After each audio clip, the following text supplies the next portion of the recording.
बिहार विधानसभा चुनाव को लेकर चर्चा जोरों पर है, क्योंकि अब कुछ ही महीने बचे हैं। पार्टियां जहां रणनीति बनाने और सीट बंटवारे में जुटी हैं, वहीं संभावित उम्मीदवार क्षेत्र और पटना के चक्कर काट रहे हैं। हर कोई अपनी अपनी पार्टी से टिकट की दावेदारी ठोक रहा है। हम भी आपको सभी सीटों की ताज़ा स्थिति बताने की कोशिश कर रहे हैं। कौन टिकट की रेस में आगे है, कौन किस पर भारी पड़ेगा। आज हम सारण जिले के एकमा विधानसभा क्षेत्र की बात करेंगे। इससे पहले हमने माझी विधानसभा पर चर्चा की थी। अगर आपने वो वीडियो नहीं देखा तो लिंक डिस्क्रिप्शन में है, वहां से देख सकते हैं। चलिए अब इस वीडियो की शुरुआत करते हैं। एकमा विधानसभा की बात करें तो यह क्षेत्र काफ़ी चर्चा में रही है, क्योंकि यह भूमिहार जाति के बाहुबली नेता धूमल सिंह का क्षेत्र है। धूमल सिंह का इस सीट पर राज चलता था। 2 बार लगातार यहां से विधायक बन रहे थे, लेकिन 2020 में धूमल सिंह ने अपनी पत्नी को जदयू से उम्मीदवार बनाया, पर उनकी पत्नी सीता देवी जीत के सिलसिले को बरकरार नहीं रख सकी। उनको आरजेडी के श्रीकांत यादव ने मात दिया।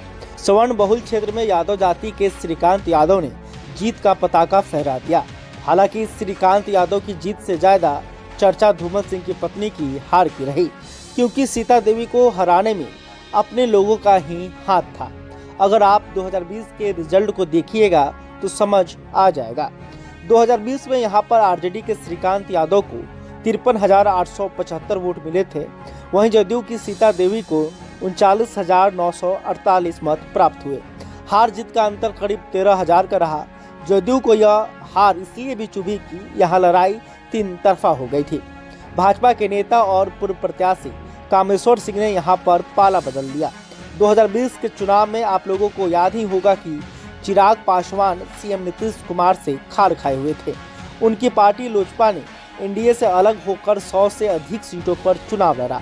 खासकर जदयू की सीट पर लोजपा ने उम्मीदवार उतारे थे। इसके कारण नीतीश कुमार की पार्टी को काफी नुकसान पहुंचा। वह 43 सीटों के साथ बिहार में तीसरे नंबर की पार्टी बन गई। 2020 में चिराग पासवान एकमा में एक मजबूत उम्मीदवार खोज रहे थे। वहीं कामेश्वर सिंह भी इस सीट पर चुनाव लड़ना चाहते थे, क्योंकि एनडीए में यहां से जदयू चुनाव लड़ रही थी। कामेश्वर सिंह जो 2015 के चुनाव में बीजेपी के टिकट पर धूमल सिंह से टकरा चुके थे। उस वक्त दोनों के बीच जोरदार लड़ाई हुई थी। धूमल सिंह को 49,508 तो कामेश्वर सिंह को 41,382 वोट मिला। कामेश्वर सिंह लगभग 8,000 वोटों से चुनाव हारे। 2020 में वह फिर लड़ाई के लिए बेचैन थे। ऐसे में जदयू के 2 दुश्मन एक हो गए। लोजपा का झंडा लेकर राजपूत जाति के कामेश्वर सिंह जंग में कूद गए। उनको 29,992 वोट मिले। इसके कारण जदयू का पूरा वोट का समीकरण खराब हो गया। लोजपा को मिले वोट हार जीत के अंतर से काफ़ी अधिक था। लेकिन इस बार एनडीए एकजुट नजर आ रही है। चिराग पासवान की पार्टी लोजपा रामविलास नीतीश कुमार के साथ है, लेकिन बड़ा सवाल यह है कि एनडीए से यहां कौन पार्टी चुनाव लड़ेगी और कौन उम्मीदवार होगा। दूसरी तरफ अगर बात महागठबंधन की करें तो आरजेडी इस जीती हुई सीट को हाथ से जाने नहीं देगी। लगभग 80% कंफर्म है कि श्रीकांत यादव यहां से फिर उम्मीदवार हो सकते हैं, क्योंकि वह लालू यादव और तेजस्वी यादव दोनों के करीबी हैं। 20% इसलिए कम है कि राजनीति में कुछ भी हो सकता है। खैर, अगर एनडीए में जिसे भी टिकट मिले उसे आरजेडी से टकराना पड़ेगा, क्योंकि आरजेडी सीट बदलने के मूड में नहीं है, बल्कि वह और अधिक सीटों पर चुनाव लड़ना चाहती है। एनडीए की तरफ से जदयू की दावेदारी यहाँ मजबूत है, क्योंकि वो लगातार यहाँ से चुनाव लड़ती रही। 2015 में तो जदयू ने भाजपा को हराया था। धूमल सिंह जैसा नेता और मजबूत उम्मीदवार भी उनके पास है, लेकिन चिराग पासवान की नज़र इस सीट पर है, क्योंकि कामेश्वर सिंह अभी तक उनके साथ हैं। और जब लोजपा 2 भागों में बट गई थी तब भी उन्होंने साथ नहीं छोड़ा था। कामेश्वर सिंह को पूरा भरोसा है कि चिराग पासवान इसका इनाम उनको टिकट के रूप में देंगे। वो लगातार क्षेत्र में सक्रिय हैं और जनसंपर्क कर रहे हैं। दूसरी तरफ धूमल सिंह किसी भी हाल में यह सीट नहीं छोड़ना चाहते।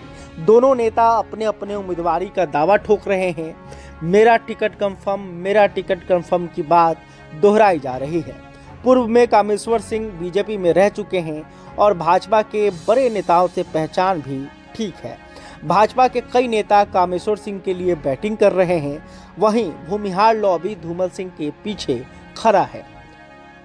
दूसरी तरफ प्रशांत किशोर की जनसुराज पार्टी भी एकमा विधानसभा में मजबूती से चुनाव लड़ना चाहती है। जनसुराज के पास कई संभावित उम्मीदवार हैं, जिसमें विकास कुमार सिंह की चर्चा काफी तेज है। वो खुद को जनसुराज का उम्मीदवार बताकर क्षेत्र में भ्रमण भी कर रहे हैं। अब बात एकमा सीट के इतिहास और जातीय समीकरण की कर लेते हैं। आप लोगों को मालूम ही होगा कि बिहार की राजनीति में जाति की चर्चा ना हो, ऐसा हो ही नहीं सकता। एकमा विधानसभा सीट पर भूमिहार, राजपूत और यादव वोटरों का दबदबा माना जाता है। इनकी कुल आबादी इस इलाके में सबसे अधिक है।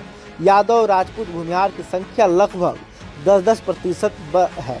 वहीं मुस्लिम यहाँ पर 10% और दलित वोटर करीब 12% हैं। दलितों में रविदास जाति की आबादी सबसे अधिक है। ब्राह्मण भी यहाँ ठीक ठाक हैं। इस सीट पर पहली बार 1951 में चुनाव हुए थे और यहाँ से कांग्रेस के लक्ष्मी नारायण सिंह विधायक बने थे। उसके बाद से यह सीट समाप्त हो गई थी, लेकिन 2008 के परिसीमन के बाद सीट दोबारा अस्तित्व में आई और 2010 और 15 के विधानसभा चुनाव में जदयू के धूमल सिंह यहां से विधायक बने, लेकिन 2020 में आरजेडी ने यहां कब्जा कर लिया। अब देखना होगा कि 2025 के विधानसभा चुनाव में एकमा से एनडीए की कौन पार्टी चुनाव लड़ती है और किसे उम्मीदवार बनाया जाता है। दूसरी तरफ क्या महागठबंधन की तरफ से आरजेडी ही चुनाव लड़ेगी और श्रीकांत यादव ही उम्मीदवार होंगे। खैर, ये तो आने वाला समय बताएगा कि क्या कुछ होगा। अगर आपने हमारे चैनल को सब्सक्राइब नहीं किया है तो तुरंत कर लें। एकमा विधानसभा सीट को लेकर आप क्या सोचते हैं, कमेंट करके बता सकते हैं। वीडियो फेसबुक पर देख रहे हैं तो हमारे पेज को भी लाइक कर लें। बहुत बहुत धन्यवाद।